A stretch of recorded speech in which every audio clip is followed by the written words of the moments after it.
So what I do is continue with a little wisdom talk this evening, and because they're not recording it apparently, I can be a little bit more flexible than usual.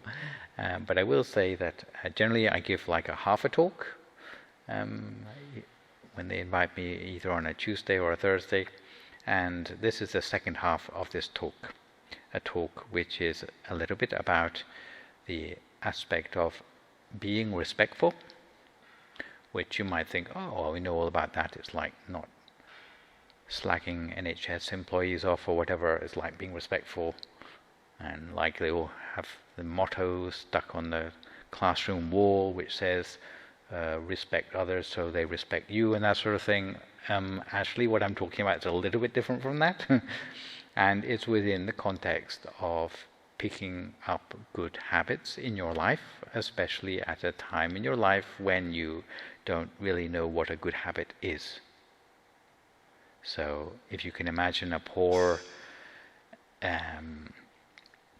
impressionable child that doesn't really know what's a good or a bad influence in its life, then having an aspect of respect would be helpful in the acquisition of the better sort of habits. And the reason for that is that respect within this Buddhist context, which is where I'm coming from, means not just like being obsequious, doesn't mean just going along with everyone else who seems to be respectful of something, so you're respectful too, but this implies a slightly more active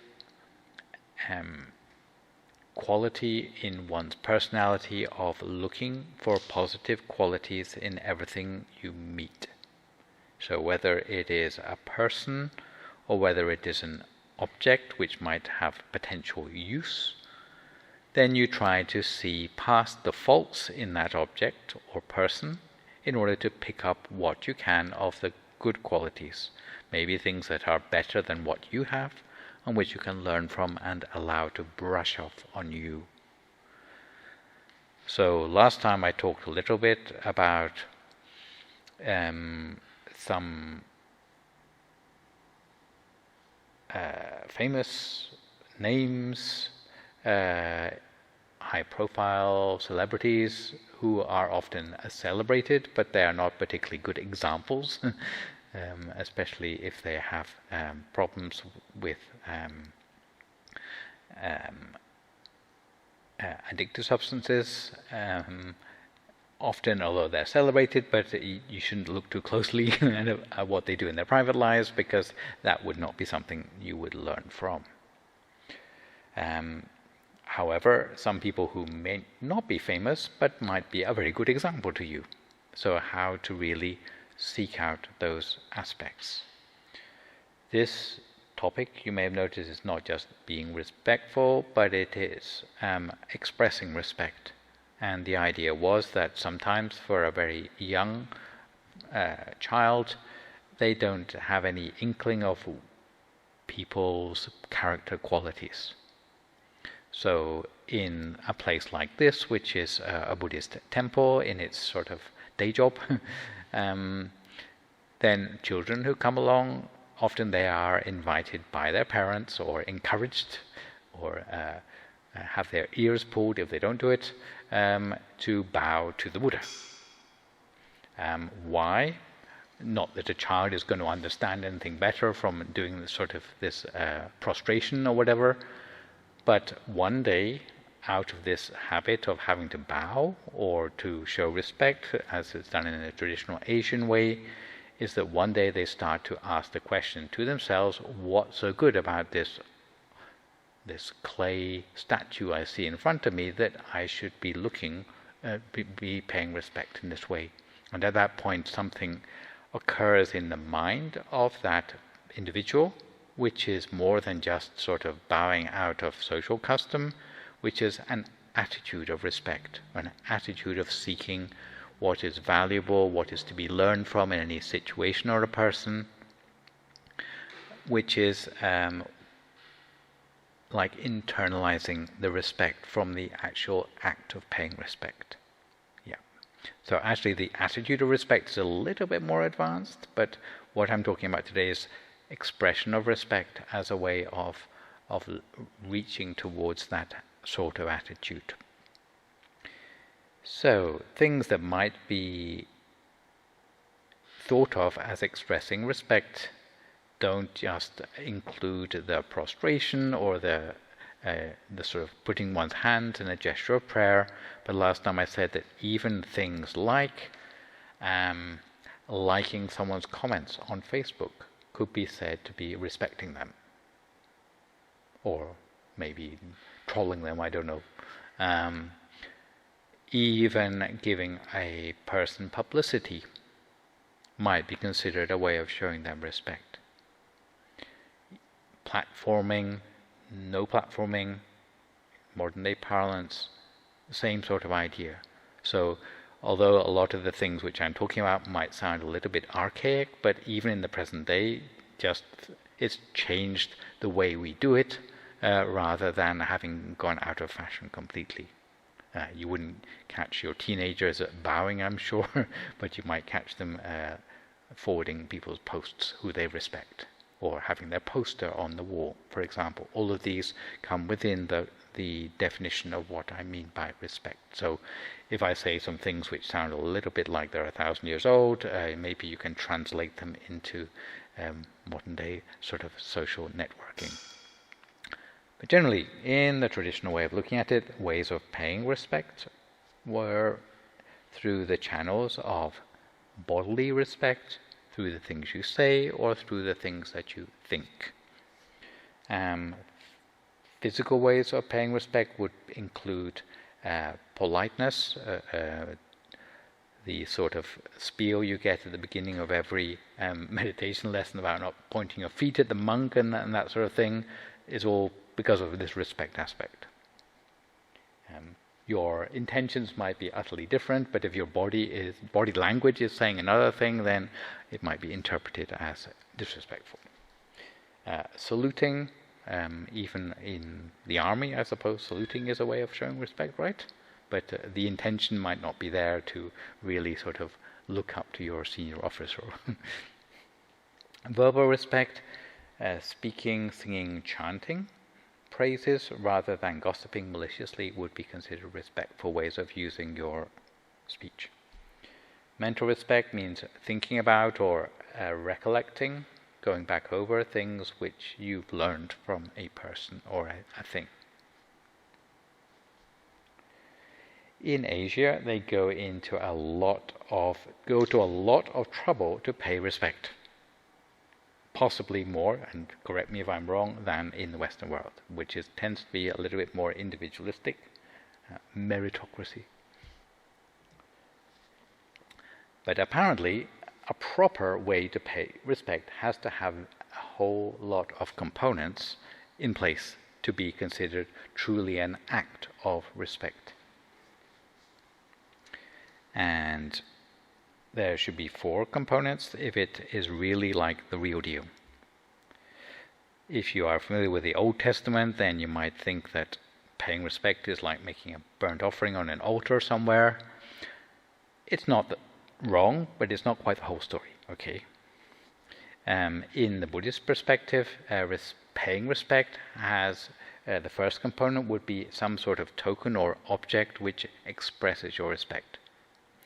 So it would be something that you have prepared in advance, generally. And different situations or different contexts for the respect, like whether it's your teacher you're expressing respect for in a school, or your parents you might want to express respect for, or it might be someone who's helped you a lot. You might want to show them some respect. It would dictate the sort of object of respect that might be suitable for the occasion. For example, a bunch of flowers might be suitable for... You can participate because they're not filming it, yeah? Someone who's maybe died.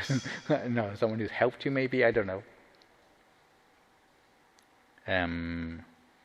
They have these things where they bind up candles and incense in some cases in Asia, which would be a very formal way of showing respect, or maybe asking for forgiveness from a person.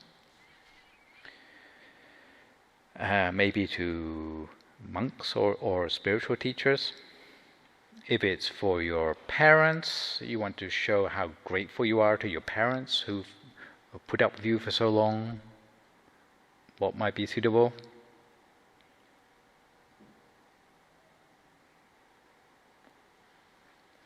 I put down a care package, like something to pamper them with.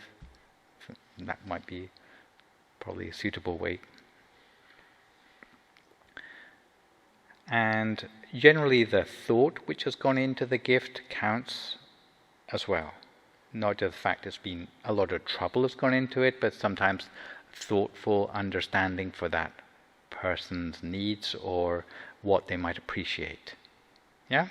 All of that counts, even though it's just a simple object, but all of that sort of adds to the value of it and expresses somehow more respect than if it's just a sort of something that's been a sort of, you found in the park on the way there. The second thing is a gesture of respect. So the way it's actually given to that person also adds to the amount of respect implied. So this aspect of vandana, it's called in the Buddhist terminology. If it's given with a sense of humility, then that generally is considered to be more respectful, rather than thrown across the room at them. Attitude of respect replied. Strangely, the word respect in English, if you look at the etymology, it's made up of two parts, the re bit and the spect bit. Re means to do something again, whereas spect is similar to like spectacles, which means looking at something. So the two words together would mean looking at something again, a respect, like a retrospective sort of thing. But what you're looking for when you look at someone again or look at something again to show respect is that you're looking for something positive in that person or thing which you can learn from. So the attitude of respect is this sense of actively trying to look past the faults to see what is, out of the 99 things that are wrong with this thing or person, trying to see through to the one thing that is their redeeming quality. Yeah? Fourth and last thing is concern for the person receiving the respect, the well-being or the how that person has been. A perfect act of respect would have all four of those qualities. So if you think about maybe the Christmas gift that you're giving to people who you respect, maybe some of this thinking can go into that as well. It was just like the woolly socks again this year or whatever, or the terrible Christmas jumper. Maybe you might understand now why it's not considered as too much of a gesture of respect. Yeah. What happens when people have no respect for anything anymore? Well, in the Buddhist context, it's considered to be something that speeds up the disappearance of valuable character qualities and especially bodies of spiritual knowledge from the world. Given that, like all things, even things of great value get lost to the human consciousness over history. Yeah? The discoveries which people make, you might save them, you might back them up, but if there's an electromagnetic pulse from the sun, then the internet goes down, then where does that leave you? Back to sort of paper and pen. bodies of knowledge get lost from people's awareness and the human sort of consciousness, even within the space of a generation. So what is the thing which keeps the knowledge going?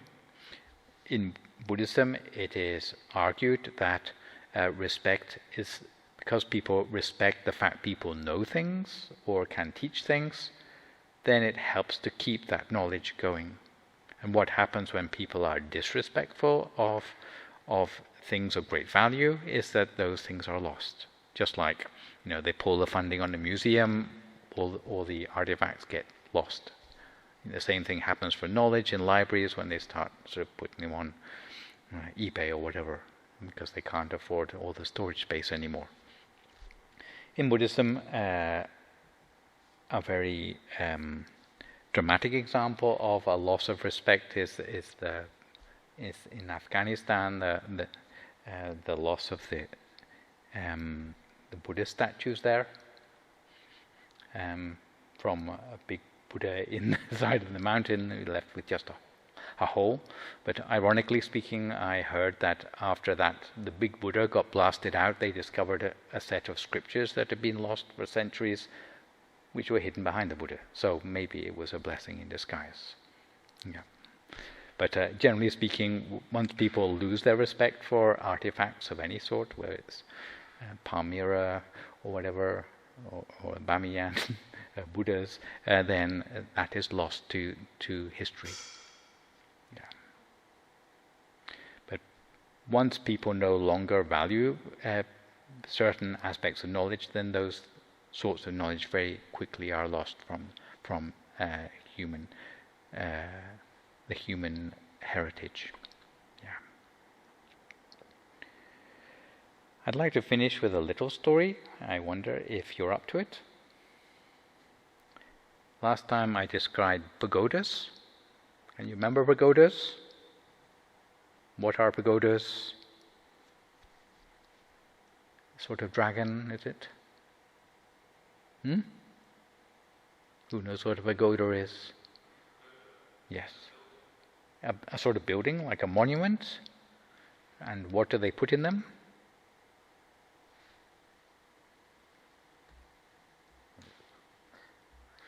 Divulge slightly from my...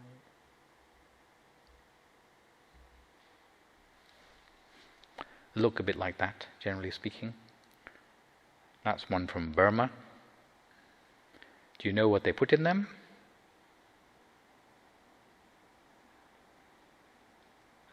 Relics. So what are relics? Like fingernails or knuckle bones, teeth. Well, there's if you're not too put off by Buddhist sort of stuff, Buddhists generally cremate their dead, like everyone generally does now because it's cheaper, but they've always cremated their dead, even when it's hard to find firewood. And generally speaking, if you, without putting too fine a point on it, anyone who you cremate, you end up with ashes. And you can't generally tell one person's ashes from another. You can't even tell a person's ashes from like a goat's ashes. But for certain very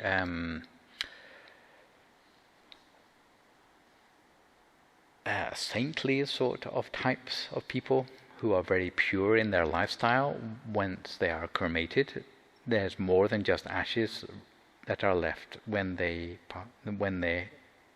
sort of rake out the crematorium afterwards. And there's the appearance of some sort of almost like precious stones or pearls amongst the ashes, which are taken by Buddhists as a sign that that person lived their life particularly virtuously. Those are referred to as relics.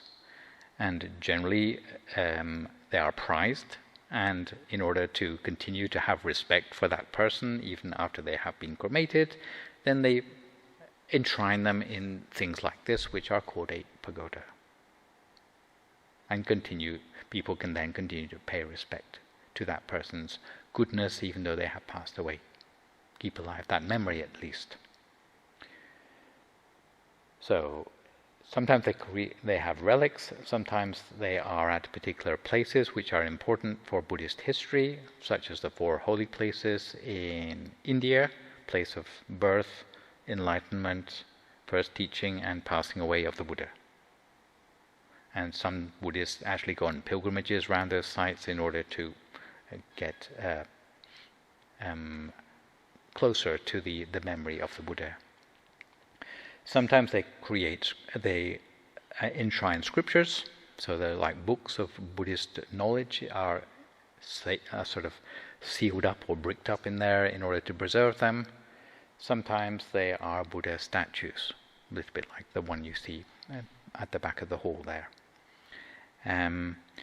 But people pay respect to them, and there is said to be some sort of transformation in the hearts and minds of people who show respect in that way.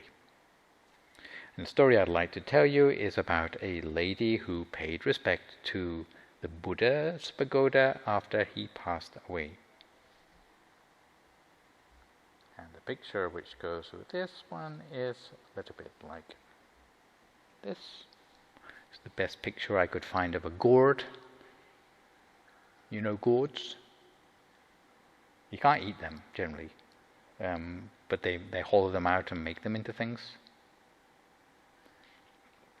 Well, this story took place at 2,500 years ago. The Buddha had passed away fairly recently, and they made a pagoda in order to put his relics in after he had been cremated. And they had a big celebration to celebrate the building of the pagoda. And people who were well-to-do brought lots of valuable things to express their respect to the pagoda.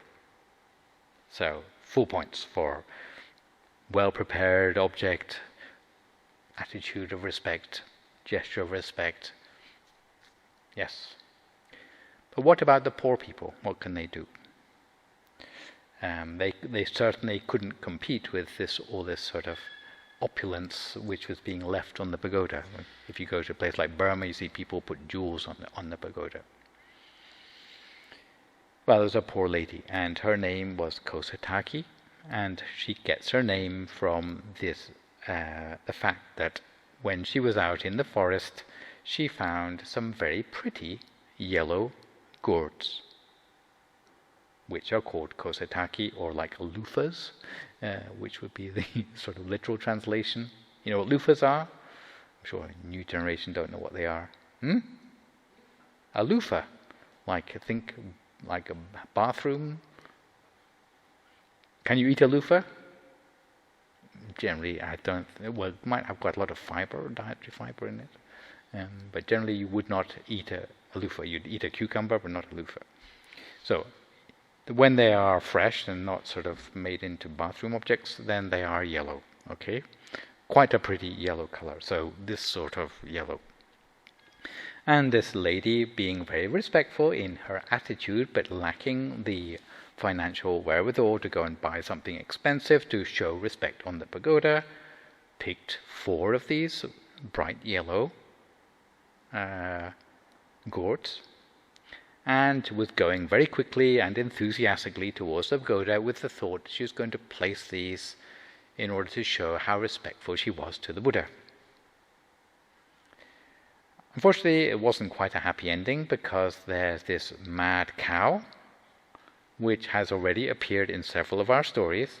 It may actually be the same one, which happened to be rather worried about its newborn calf. And seeing anyone rushing anywhere, generally you feel protective of your calf. So the way out is to sort of gore them to death, okay? And without going into too much detail. But yes, this lady was rushing with her yellow gourds towards the pagoda, and she met up with the cow first. She got tossed on the horns of the cow and died without having managed to bring her little yellow gourds to show respect on the pagoda. But there's a happy ending, because we all know that Buddhists don't believe that death is the end of the story, right? What do you think happened to her? She was reborn as a gourd. Oh, God. Okay, I might have to do a little bit more explaining here. She was born as an angel with gourd-colored clothes. So you were almost right. And when she arrived in heaven, like you do, all the other angels gathered round and said, how come you got these bright yellow clothes? How come you got this bright yellow, like a heavenly mansion? And she said, must have been the gourds. I didn't even actually manage to use the gourds to show respect, but just the intention of doing that was the last thing on my mind as I passed away. And because of the power of the intention, here I am, finally dressed in yellow clothes with a yellow heavenly mansion to match, as a result of expressing respect towards the pagoda. So this is a little story about why even a small act of respect, which is sincere, can have a very transformative effect, according to the tradition of Buddhism, even across lifetimes. Was it good? So if you don't want yellow, then make sure you find a different colored gourd before you pass away. Yes. Anyway, I will finish off with our latest claim to fame here at the Meditation Center, is that we got ourselves in the Woking News and Mail last few days ago anyway. The occasion was the opening of the temple garden, which they came to cover, and that was on the 24th of October. Yes. Apart from that, for those of you especially who are new to meditation, I would encourage you to meditate at home if you can, using the method you've learned today. Generally speaking, people manage to meditate on their own at home about 7 days, and then the sort of enthusiasm wears off. In which case I would encourage you to join the classes run here on Tuesday evening, which is the slightly shorter meditation version, or the Thursday evening, which is about a 45-minute meditation, because simply meditating along with other people is encouraging in itself of your habit to meditate regularly. And if you have questions that come up from your meditation, like, am I doing it right, or is this how the meditation ought to be, then you can bring along your questions and ask the monks either as part of the talk or maybe on the sidelines if you feel embarrassed. Yeah.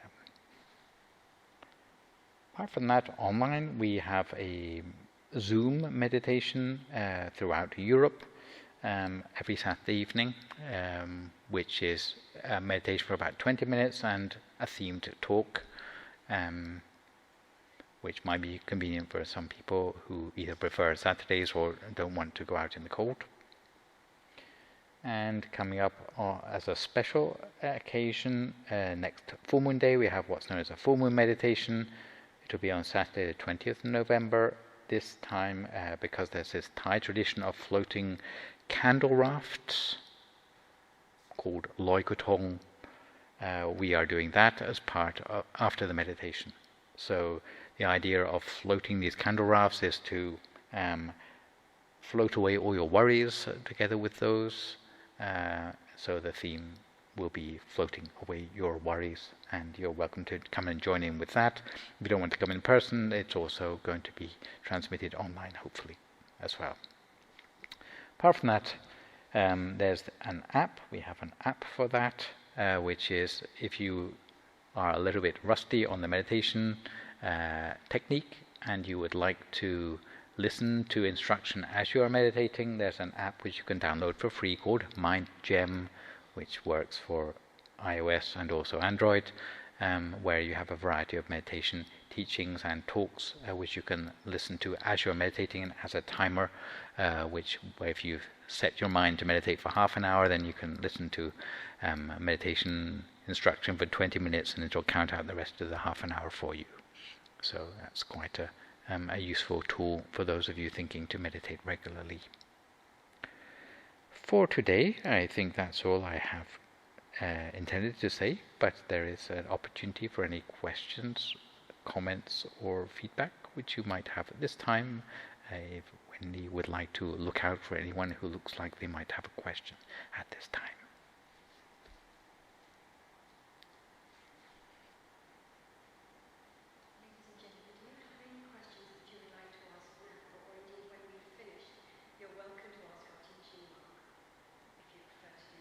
If you're shy, yes. People tend to be a bit shy because it's like they want to announce their meditation experience. Yes, go on. It starts at 7. Yes, it may be confusing because there's a European one there, but it starts at 7 and usually goes on until 8:30.